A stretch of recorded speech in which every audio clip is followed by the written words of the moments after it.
Hello friend, आप देख रहे हैं कॉग्निटिव लर्निंग क्लासेज और मैं अभिषेक मौर्य। मैं आपको बायोलॉजी की कॉग्निटिव लर्निंग करवा रहा हूं। यहाँ पे बेसिकली अभी तक हमने प्लांट किंगडम को डिस्कस कर रहे हैं, जिसमें आपको मैंने एल्गी और ब्रायोफाइटा के बारे में अभी तक बताया है। अब नेक्स्ट जो हमारा प्लांट ग्रुप है वो है टेरिडोफाइटा, उसके बारे में आज पढ़ेंगे। तो चलिए हम स्टार्ट करते हैं टेरिडोफाइटा के बारे में। फ्रेंड, ये जो प्लांट ग्रुप है टेरिडोफाइटा, ये पहले वैस्कुलर प्लांट है। यहाँ जो चीज़ आपसे सबसे ज़्यादा पूछी जाती है ना, वो है वैस्कुलर प्लांट। वैस्कुलर प्लांट का मतलब ये होता है, देखिए ये है टेरिडोफाइटा। ये पहला ग्रुप है जो वैस्कुलर प्लांट है। वैस्कुलर प्लांट का मतलब ये है कि इसमें वैस्कुलर बंडल, जाइलम और फ्लोएम प्रेजेंट होते हैं। इनका काम क्या होता है? वैस्कुलेशन।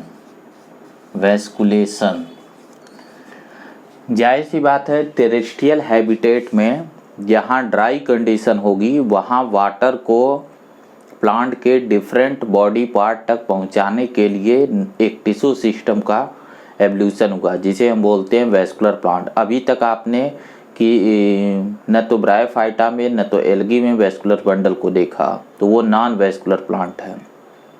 और ये पहली बार ऐसा हो रहा है एवोल्यूशन पॉइंट ऑफ व्यू से कि यहाँ वैस्कुलर बंडल आया, इसीलिए इन्हें पहले टेरेस्ट्रियल प्लांट मानते हैं।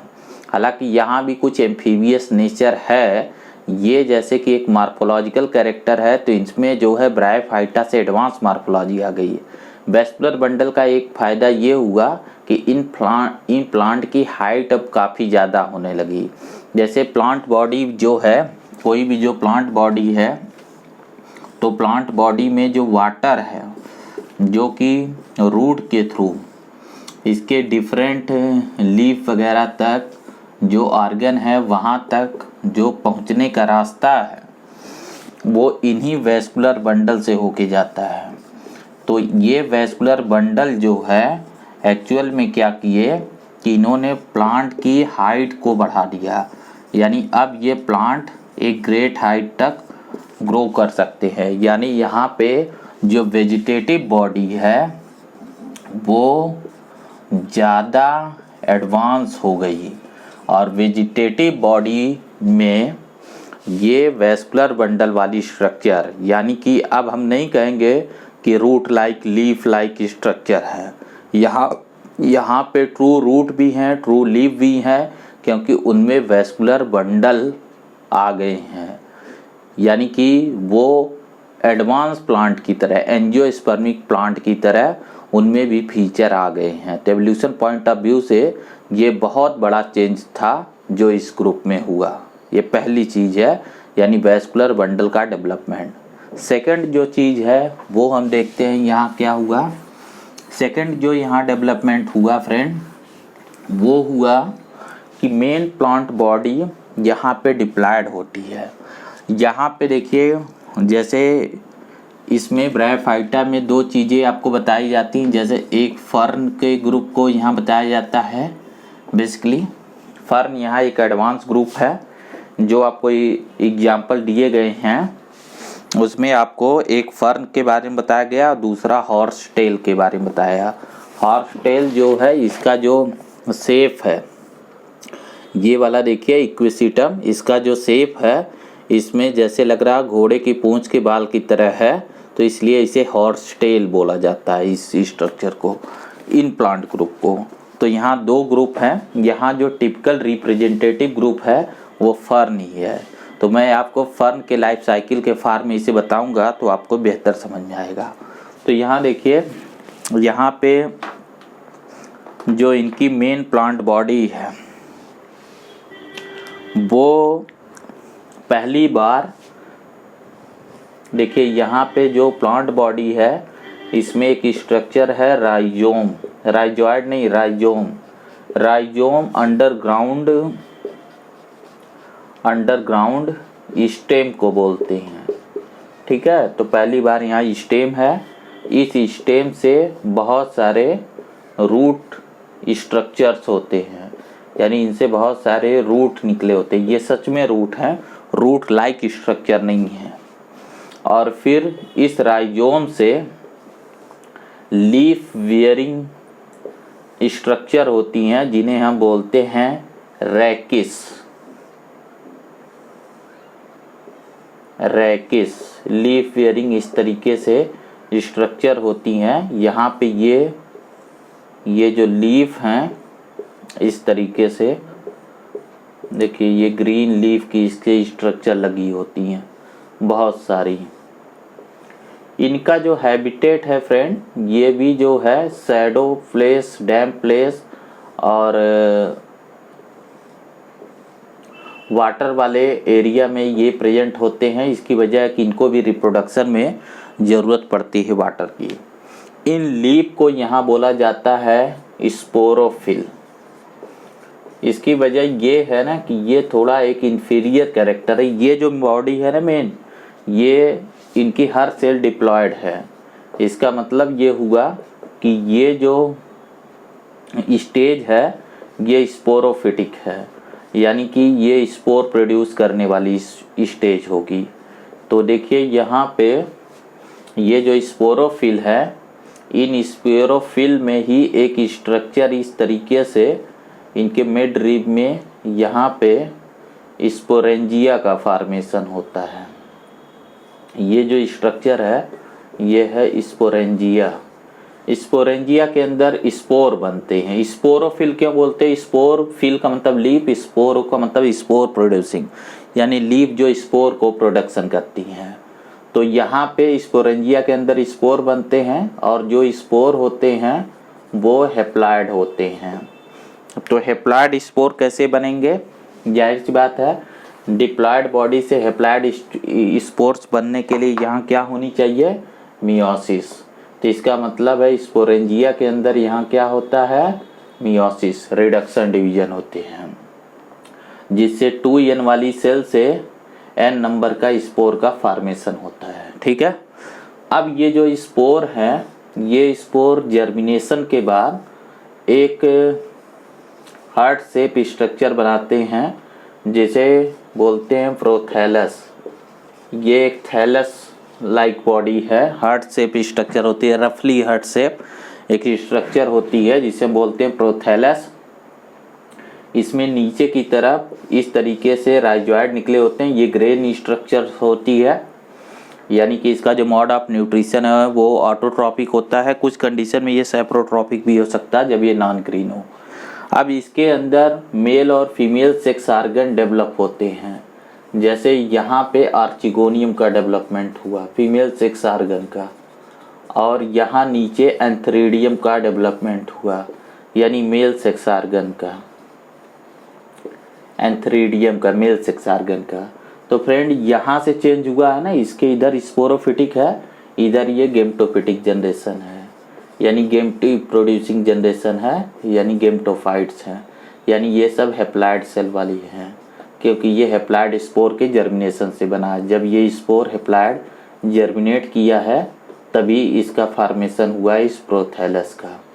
ठीक है। तो इसके अंदर देखिए यहाँ पे भी गेम्टोजेनेसिस गैमेट्स टाइप की होगी। एक फीमेल गेमेट्स बनेगा नॉन मोटाइल, और इसके अंदर कई सारे मेल गेमेट्स बनेंगे जो मोटाइल होंगे और फ्लैजिलेट होंगे एंथ्रेडियम के अंदर। अब जो एक्सटर्नल वाटर है, ये जो स्ट्रक्चर है ना, ये डॉर्सी वेंट्रल, एक आपको टर्म मेंशन होगा, डॉर्सी वेंट्रल स्ट्रक्चर होती है। इसका मतलब है जैसे ये आपकी हथेली है, जो वेंट्रली और डॉर्सली फ्लैट स्ट्रक्चर, ये हथेली जैसा ही स्ट्रक्चर है जो इस तरीके से ज़मीन पे पड़ा रहता है। ये एक्चुअल में अंदर का साइड है। अब जो रनिंग वाटर है वो क्या करता है कि यहाँ से मेल गेमिट को यहाँ पहुँचा देता है फर्टिलाइजेशन के लिए। जब फर्टिलाइजेशन होगा तो फर्टिलाइजेशन के बाद पहली सेल बनेगी स्पोरोफिटिक जनरेशन की, पहली सेल बनेगी। यहाँ ये प्रोथैलस है, और ये इसकी आर्चिगोनियम है और यहाँ पे ये बन गया जाइगोट। ठीक है, अब ये जाइगोट कन्वर्ट हो जाता है एम्ब्रियो में। फ्रेंड यहाँ पे एम्ब्रियो स्टेज प्रेजेंट है और फिर ये कन्वर्ट हो जाता है इस तरीके से फिर से स्पोरोफिटिक प्लांट बॉडी में। तो यहाँ तक देखिए, यहाँ से यहाँ तक ये गेमेटोफिटिक जनरेशन है प्रोथैलस के फार्म में, और बाकी जो डोमिनेट फेज है वो जो है स्पोरोफिटिक जनरेशन को प्रेजेंट कर रही है। यहाँ पे देखिए एक इन्फीरियर कैरेक्टर ये है कि एक ही लीफ जो है फिर से ये इन्फीरियर कैरेक्टर यहाँ आ गया है जो वेजिटेटिव फंक्शन भी कर रही है, ग्रीन है, फोटोसिंथेसिस कर रही है, और उसके साथ साथ ये जो है ये यहाँ पे रिप्रोडक्शन का ये प्रोपगेशन का भी काम कर रही है। दूसरा यहाँ पे जो वो है वो ये है कि यहाँ भी फर्टिलाइजेशन के लिए वाटर पे डिपेंडेंसी है, यानी एक्सटर्नल वाटर चाहिए, इसलिए इनको भी एम्फीबियन ऑफ प्लांट किंगडम बोला जाता है। जो यहाँ गेमेटोफाइट है वो ज़्यादा रिड्यूस स्टेज है, ज़्यादा अनडिफरेंशिएटेड है, उसमें कोई वैस्कुलर टिश्यू नहीं है, वो एक सिंपल स्ट्रक्चर है। हाँ, एक खास बात है कि यहाँ गेमेटोफाइट के अंदर यहाँ एम्ब्रियो का डेवलपमेंट हो रहा है, यानी गेमेटोफाइट न्यूट्रिशन दे रहा है डेवलपिंग एम्ब्रियो को। इसको हम बोलते हैं सीड हैबिट। ये जो है हेट्रोस्पोरस ग्रुप यानी सिलेजिनेला वगैरह में ज़्यादा डोमिनेंट है। तो यहाँ पे एक चीज़ आपको मेंशन और की गई है, होमोस्पोरस हेट्रोस्पोरस। वो क्या, वो मैं इसी डायग्राम पे समझा दे रहा हूँ। जैसे देखिए यहाँ दो तरीके के टेरिडोफाइट आपको मेंशन किए गए हैं, एक होमोस्पोरस एक हेट्रोस्पोरस। जैसे यहाँ पे हमने एक ही स्पोर बनाया, लेकिन अगर ये हेट्रोस्पोरस होता तो यहाँ दो टाइप की लीफ हम बोलते, एक को बोलते माइक्रोस्पोरोफिल, दूसरे को बोलते मेगा स्पोरोफिल। मेगा स्पोरोफिल, तो एक के अंदर मेगा स्पोर बनते और दूसरी के अंदर माइक्रो स्पोर बनते। ठीक है फ्रेंड, और फिर इन दोनों स्पोर का जर्मिनेशन होता है यहाँ पे। तो इनके जर्मिनेशन से दो अलग प्रोथैलस बनते हैं, यहाँ पे दो अलग प्रोथैलस बनते हैं, एक माइक्रोस्पोर से एक मेगा स्पोर से। जो माइक्रोस्पोर से बनता उसमें सिर्फ एंथ्रीडियम होता है। एंथ्रीडियम का मतलब क्या है, मेल सेक्स ऑर्गन। और जो मेगा स्पोर से बनता उसमें सिर्फ आर्चिगोनियम होते हैं। आर्चिगोनियम का मतलब क्या है, फीमेल सेक्स ऑर्गन। इसके बाद की सारी जो स्टेज है वो सेम होती। यहाँ से मेल जो गेमिट है वो पानी के थ्रू, एक्सटर्नल वाटर के थ्रू यहाँ फीमेल गेमिट यानी आर्चिगोनियम को फर्टिलाइज करते, और बाद में ये सारी स्टेज सेम होती। यहाँ जो आपको ड्रायोप्टेरिस या फर्न का केस बताया गया उसमें एक ही टाइप का स्पोर बन रहा था, एक ही प्रोथैलस बन रहा था, यानी गेमेटोफिटिक जो जनरेशन थी उसमें मेल और फीमेल सेक्स ऑर्गन एक ही बॉडी में थे, यानी मोनोसियस थी। और ये कंडीशन है डायोसियस। तो आपको बताया गया था मोनोसियस कंडीशन एडवांस होती है प्लांट में, इसीलिए फर्न को एडवांस ग्रुप माना जाता है, और जो हॉर्स टेल ग्रुप है उसको इन्फीरियर कंडीशन माना जाता है। अब यहाँ अल्टरनेशन ऑफ जनरेशन में आए तो यहाँ एक बहुत बड़ा शिफ्ट हुआ है। जो चेंज ये हुआ है कि डोमिनेंट फेज पहले तो स्पोरोफिटिक जनरेशन हो गई है, दूसरी बात यह है कि मेन प्लांट बॉडी भी स्पोरोफिटिक जनरेशन है, लेकिन गेमेटोफाइट भी बहुत रिड्यूस नहीं है। यहाँ वही रेशियो हो गया है कि ये 60% स्पोरोफाइट है और 40% गेमेटोफाइट है। तो फिर से जो लाइफ साइकिल की टाइप है उसे तो हम बोलेंगे कि ये भी हैप्लोडिप्लॉन्टिक ही है, मतलब हैप्लॉइड और डिप्लॉइड दोनों है। ठीक है, हैप्लोडिप्लॉन्टिक ही बोलेंगे। लेकिन इसमें जो है डोमिनेंट फेज जो है वो स्पोरोफिटिक आ गई है, वेस्कुलर बंडल आ गए हैं, वेल डिफ्रेंशिएटेड बॉडी है, ट्रू लीव वगैरह के फीचर आ गए हैं, और एवोल्यूशन पॉइंट ऑफ व्यू से सीड हैबिट आ गई है। बाकी सीड क्या होते हैं ये मैं जिम्नोस्पर्म में आपको डिटेल करूंगा। सीड हैबिट का यहाँ मतलब ये है कि डेवलपिंग एम्ब्रियो के न्यूट्रिशन दे रहा है। एक्चुअल में जो सीड होता है उसका काम ही यही होता है कि एम्ब्रियो के लिए उसमें न्यूट्रिशन हो। तो यहाँ पे ये गेमेटोफाइट जब एम्ब्रियो डेवलप हो रहा है तब उसको न्यूट्रिशन दे रहा है। ब्रायोफाइटा में जो डेवलपिंग एम्ब्रियो थी, प्रोटोनीमा थी, वो अपना न्यूट्रिशन खुद बनाती थी। तो वहाँ पे ऐसा नहीं था कि वो किसी स्टोर चीज़ से या किसी दूसरे बॉडी पे डिपेंडेंट थी अपने न्यूट्रिशन के लिए। बट यहाँ ये कंडीशन है जो बाद में चल के जिम्नोस्पर्म में सीड में कन्वर्ट हो जाएगी। तो ये एवोल्यूशन पॉइंट ऑफ व्यू से बहुत इंपॉर्टेंट, ये plant group evolution point of view से इसलिए इंपॉर्टेंट है, पहली बार वेस्कुलर बंडल आया, टेरेस्ट्रियल बेटर एडाप्टेशन आया, पहली बार डोमिनेंट फेज स्पोरोफिटिक हो गई, पहली बार यहाँ पे प्लांट किंगडम के जो वेल फेमिलियर हमसे ऑर्गन हैं, लीफ, रूट, इन सब का, स्टेम का, इन सब का जो है डेवलपमेंट हुआ, और तो और सीड हैबिट का डेवलपमेंट हुआ। ठीक है फ्रेंड, तो ये सारी चीज़ें हम इंक्लूड करते हैं इस टेरिडोफाइटा में। तो ये रहा इसका अल्टरनेशन ऑफ जनरेशन। देखिए फ्रेंड, ऐसा है कि आपको ये सब बहुत ज़्यादा डिटेल नहीं, जितना मैं बता रहा हूँ और जो आपके बुक में मेंशन है इतनी ही चीज़ें आपसे पूछी जाती है।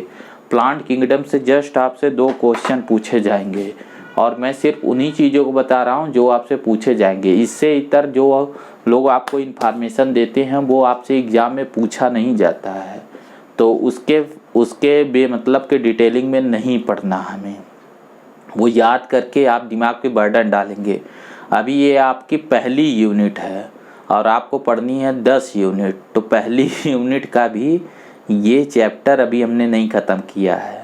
इस वजह से आप बहुत इन्फॉर्मेशन और फैक्ट के चक्कर में नहीं पढ़ेंगे, आप ज़्यादा से ज़्यादा कॉन्सेप्ट को समझने की कोशिश करेंगे। तो मैं कॉन्सेप्ट बेस ही आपको पढ़ा रहा हूँ। तो friend, thank you for this lecture. और मैं आपसे एक रिक्वेस्ट करना चाहूँगा, तो प्लीज़ मेरे वीडियो को सब्सक्राइब और शेयर करिए और अपनी कमेंट दीजिए। Thank you.